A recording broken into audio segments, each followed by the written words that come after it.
Okay. So there are a couple of terms on here that you all should know. Again, genetic code, gene, we defined that one already. Genetic code, a system that enables the four nucleotides, A, T, C, and G, in a DNA molecule to code for the amino acids needed for protein synthesis. Also base triplet, so make sure you know what that means. So the base triplet is referring to the three nucleotides of a DNA molecule, those three nucleotides that code for a particular amino acid. Okay? And I'll show you a picture of that here in a second. So the base triplet, sequence of three DNA nucleotides that codes for one amino acid. And a codon, so what's the difference between a base triplet and a codon? Just making sure you all get the difference here. The base triplet. Good. DNA and codon is RNA. Right. So if you look at the example up here, what I have in here between these parentheses is a gene. So you have three DNA nucleotides that code for a particular amino acid down here. So this would be called a base triplet because it's the three nucleotides on the DNA that code for a particular amino acid. And this would be a what? Codon. Okay, so the base triplet of DNA determines the codon on the RNA strand. And both of those code for one amino acid. Okay? So that's the base triplet versus the codon. There are 64 possible codons available to represent the 20 amino acids.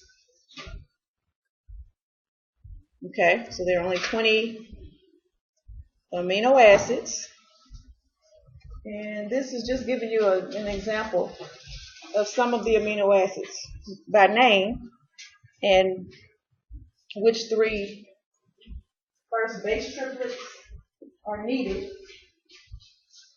So you have the template strand, and I don't want to go through all that. You all should remember that from 201. But from 103. So this is the coding strand. So from this coding strand, the RNA molecule will form its codons. So this is the base triplet, the codon, and then you have the anticodon on the tRNA.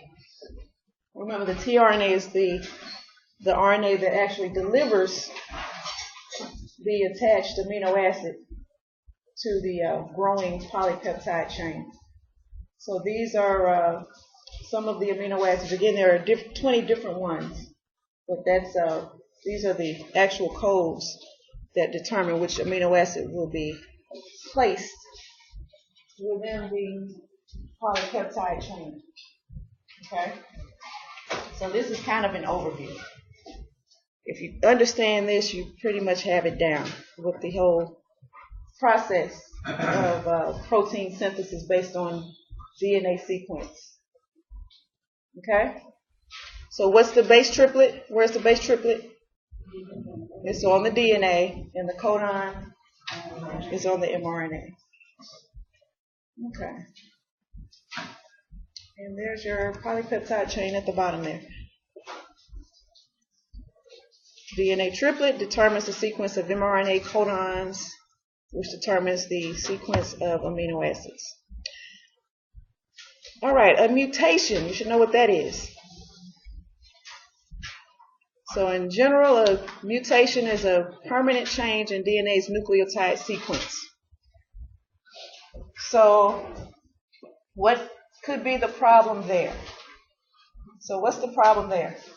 So if we look at the board, a mutation, for example, there's different types. You can have a point mutation. There's a change in a single nitrogenous base. So instead of having T here, for example, what if during the process of making this second strand, a C was put there instead? That would be a mutation. So a mutation is anything that changes the nucleotides on the DNA, on one of the DNA strands. Okay? So that's what we mean by mutation. Just change. You don't have the identical strand that should be there. So what's going to be the ultimate result? You'll code for the wrong what? RNA codon, which may deliver the incorrect what? Amino acid. Okay?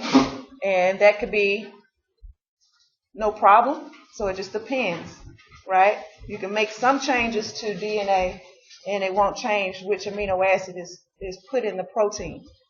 But some changes can be fatal, right? Others can cause disease. So if and this is giving you an example here. So I guess this is a mutation area.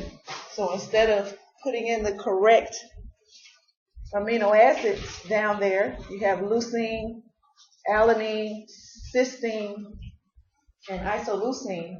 But on the other side, because there's an extra G in there, you're not going to get the same sequence of amino acids. And this is actually what's wrong in people who have sickle cell disease. In sickle cell disease, the problem is an incorrect protein. An incorrect protein is made from the amino acids. So she changed the ringtone. No, that was my alarm clock.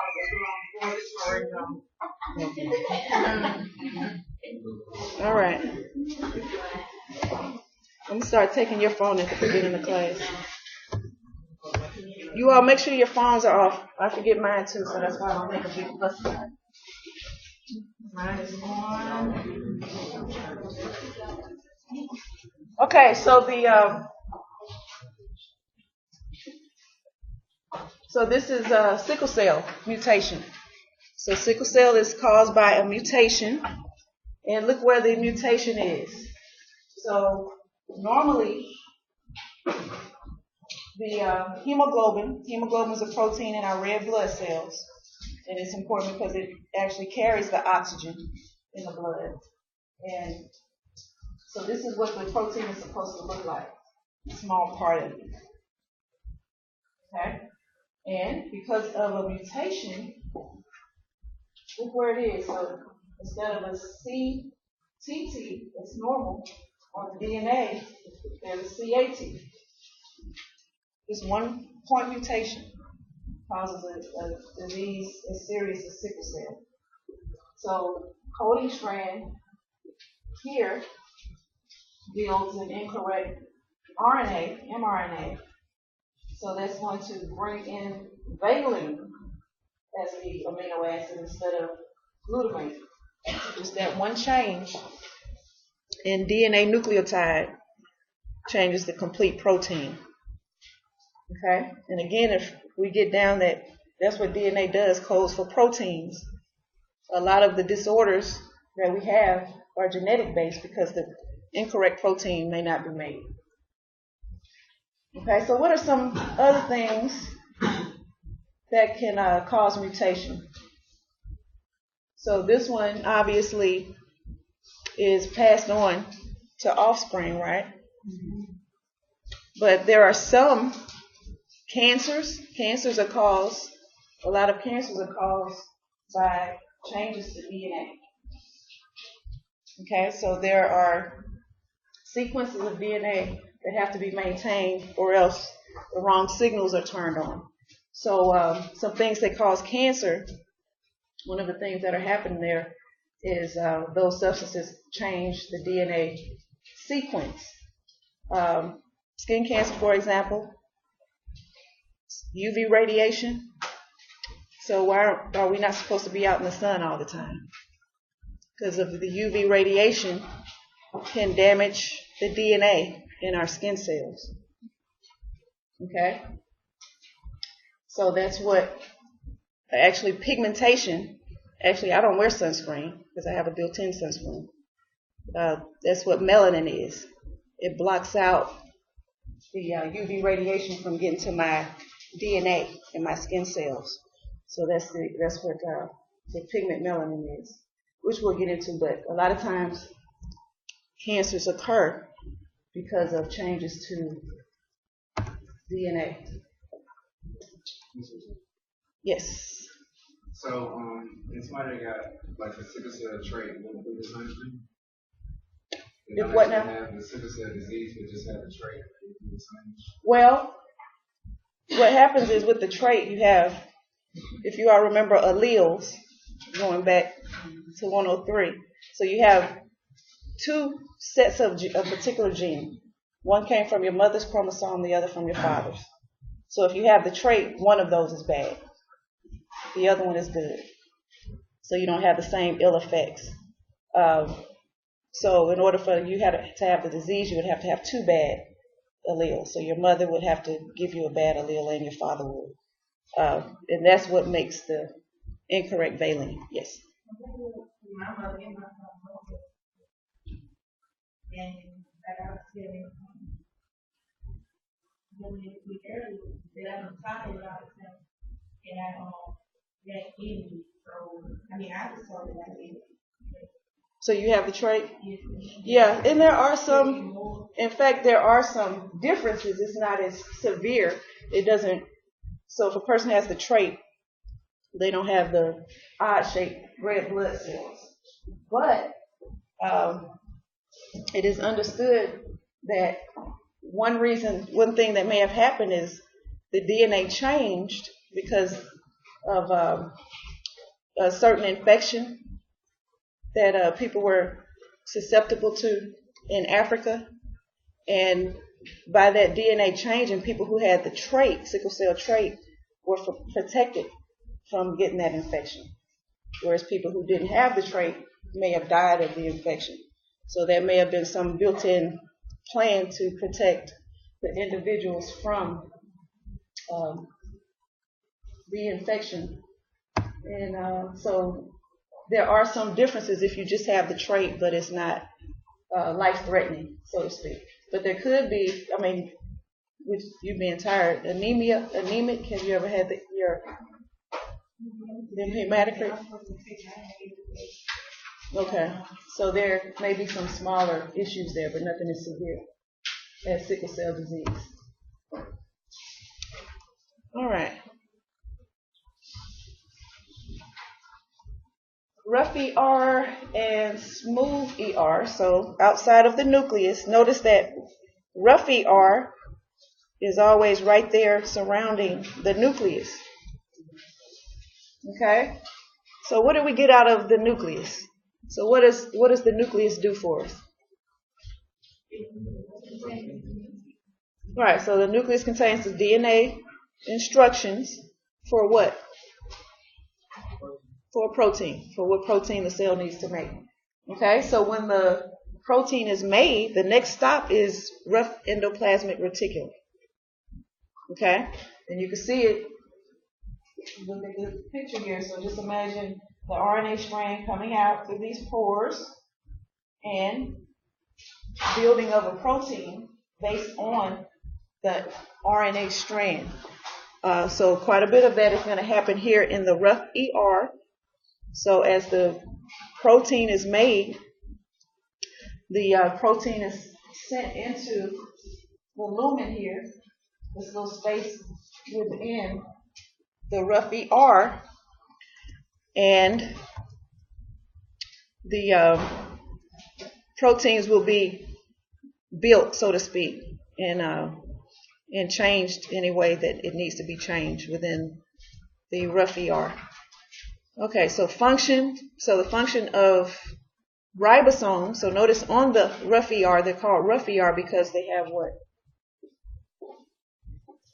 So this is all rough ER. What makes it different from smooth ER? Right, so rough ER has ribosomes, these little spots on there. Smooth ER does not have ribosomes. Okay, so the ribosomes function in protein synthesis. Okay, what is that again? Protein synthesis. Building a protein. So the ribosome's job is to read the RNA strand and send for the amino acids in order to build the protein. So you have two types of ribosomes in the cytoplasm. You have free ribosomes, which are not attached to ER, and then you have the ribosomes that are attached to the endoplasmic reticulum. But their job is the same, manufacturing proteins for the cell. Okay? So the cells have to be able to make certain proteins constantly. Some of those proteins are going to be in the membrane. Some of them are just made to be placed into the membrane. And you have smooth ER. Smooth ER, which lacks ribosomes, as you all said. Rough ER has ribosomes attached and export the newly synthesized protein to the next step, which is the Golgi apparatus. Okay? Functions of smooth ER. So here are the functions. Smooth ER functions in phospholipid and cholesterol synthesis. So synthesis of the phospholipids in the membrane, the plasma membrane. That's what the smooth ER does. Cholesterol synthesis, steroid synthesis, synthesis and storage of glycerides, triglycerides, for example, in the liver and fat cells, and synthesis and storage of glycogen, which are skeletal muscle, or in the skeletal muscles and liver cells. So those are the functions of smooth ER. So basically, if you think of the organic molecules, rough ER synthesizes protein. How do you know? Because it has ribosomes, and their job is protein synthesis. Right? So function of rough ER is protein synthesis, polypeptide synthesis, whereas smooth ER functions in the building of the other organic molecules, carbohydrates and lipids for the cell. Okay?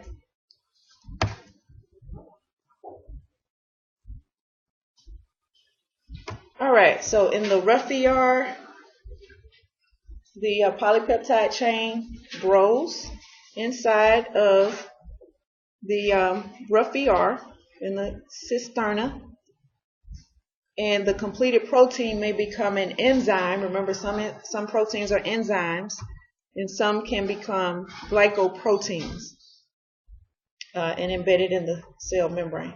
Products not destined for the rough ER are packaged into transport vesicles and delivered to the Golgi apparatus. And a lot of times, to me, it's a lot easier if you can actually visualize by looking at one of these pictures what's going on. So you have, this is the inside of the rough ER.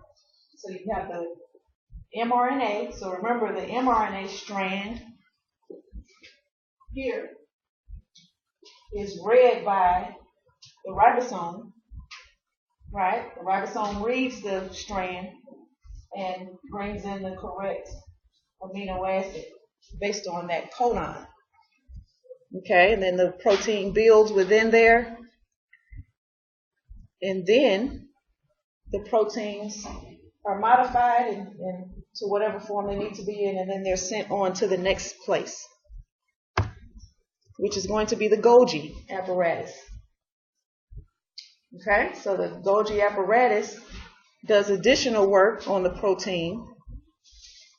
For example, there may be a protein that a lipid needs to attach to, or carbohydrate has to attach to, and then it packages it, sort of like, I like to think of Golgi as like UPS, packaging and sending things on to their final destination. Okay, the Golgi apparatus functions, renews, or modifies plasma membrane. modifies or packages secretion for release from the cell. So if there's a chemical that the cell has to make and then release, such as insulin, then the Golgi apparatus sends it out for secretion from the cell at a particular time. And then it also packages special enzymes within vesicles for the cytosol, which we'll see here in a second. Lysosomes. So lysosomes are little vesicles inside the cytoplasm. And they contain chemicals that break down organic molecules. For example, so our lysosomes may fuse with another organelle to activate digestive enzymes, or may fuse with another vesicle containing fluid or solid extracellular materials, or may break down with cell injury or death causing autolysis. And that's where the cells become old and worn out, the organelles become old and worn out. And so those cells just die when these enzymes are released from lysosomes. But one of the easiest ways to remember the function of lysosomes is how they interact with particles coming into the body. Let's just say this is a bacteria at the bottom there. And that bacteria is brought into the cell. So if this is a bacteria in the extracellular space, it is engulfed by this cell. And once the bacteria gets inside the cell, in the cytoplasm, it's within what's called a vesicle, which is formed from the plasma membrane, so it just pinches inward. And the bacteria in that vesicle fuses with a lysosome. So remember, this lysosome has what's called hydrolytic enzymes, and they break down organic material. So when it fuses with the bacteria, those chemicals destroy the bacteria. So lysosomes have that job of breaking down organic molecules and then eliminating them in a form that is not harmful to the body. So those are just some examples of what lysosomes do. Okay, and then we have peroxisomes also in the cytoplasm, and they contain enzymes as well. And their job is to break down fatty acids and organic compounds and produce hydrogen peroxide. Okay, so the job of peroxisomes is to detoxify the cell, so to speak. The mitochondria, which you all know as the powerhouse of the cell. What is so special about mitochondria that makes it called the powerhouse? ATP, right? What about ATP? That's where it's made. Good. So the mitochondria converts the food energy, the energy from the foods we eat, into the energy to make ATP. Okay, so cells need ATP, and you all remember that equation down there. You may see it again, so make sure you don't forget it. Glucose and oxygen combine to convert ADP to what? ATP. And byproducts of that reaction are CO2 and water. Okay, structure of mitochondria. So you have the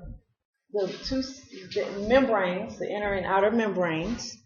You all remember that. And then the space inside of the mitochondria is the matrix. You all remember this sequence of reaction? Glycolysis. Remember that? Glycolysis and then the citric acid cycle. So this just shows you where these reactions occur within the mitochondria.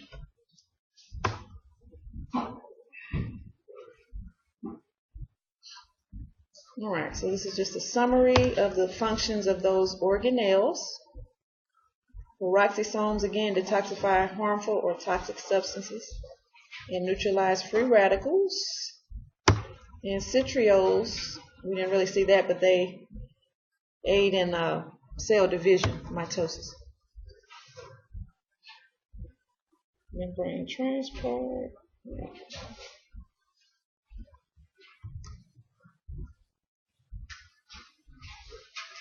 Okay.